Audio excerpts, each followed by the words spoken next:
Social media యుగంలో famous కావడానికి కొందరు ఎంతకైనా తెగిస్తూ ఉన్నారు. మరికొందరు అందరి ముందు హీరోల్లా బిల్డప్ ఇస్తూ ప్రమాదకర విన్యాసాలు చేస్తూ ఉంటారు. ఇంకొందరు బైక్లపై డేంజరస్ స్టంట్స్ చేస్తూ అంతా అవాక్కయ్యేలా చేస్తూ ఉంటారు. ఇలాంటి చిత్ర విచిత్ర విన్యాసాలకు సంబంధించిన వీడియోలు సోషల్ మీడియాలో తెగ వైరల్ అవుతూ ఉంటాయి.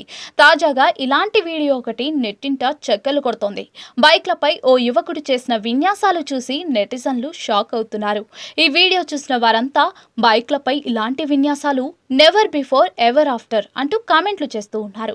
సోషల్ మీడియాలో ఓ వీడియో తెగ వైరల్ అవుతోంది. బైక్ పై ఓ యువకుడు చేసిన విన్యాసాలు చూసి అంతా అవాక్ అవుతున్నారు. బైక్లపై విచిత్ర విన్యాసాలను చేసేవారిని చాలా మందినే చూస్తూ ఉంటాం. కొందరు బైక్ ను గాల్లోకి లేపి మరీ డ్రైవ్ చేస్తే, ఇంకొందరు వేగంగా వెళ్తున్న బైక్ ను గాల్లోకి లేపడమే కాకుండా దాన్ని పట్టుకుని వేలాడుతూ విన్యాసాలు చేస్తూ ఉంటారు. అయితే తాజాగా ఓ యువకుడు చేసిన విన్యాసం చూసి అంతా షాక్ అవుతున్నారు. సదరు యువకుడు వేగంగా వెళ్తున్న బైక్ పై ఏకంగా పుషప్స్ చేశాడు.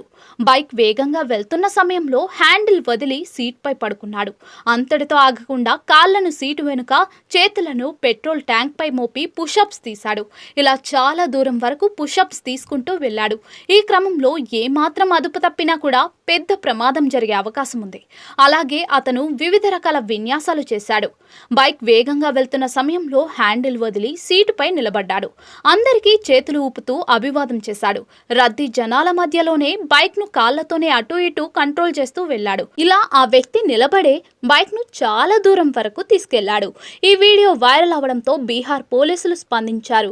సదరు యువకుడిపై చర్యలు తీసుకోవాలని సమస్తిపూర్ పోలీసులకు ట్యాగ్ చేశారు. అయితే దీనిపై పోలీసులు వివరణ ఇచ్చారు. 2 నెలల క్రితం హసన్పూర్ పరిధిలో ఈ వాహనాన్ని సీజ్ చేసి చట్టపరమైన చర్యలు తీసుకున్నట్లుగా తెలిపారు.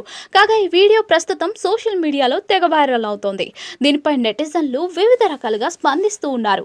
ఇలాంటి ప్రమాదకర విన్యాసాలు చేయడం ప్రమాదం అంటూ కొందరు, ఇలాంటి వారిని కఠినంగా శిక్షించాలి అంటూ మరికొందరు వివిధ రకాల ఎమోజీలతో ఇంకొందరు కామెంట్లు చేస్తున్నారు.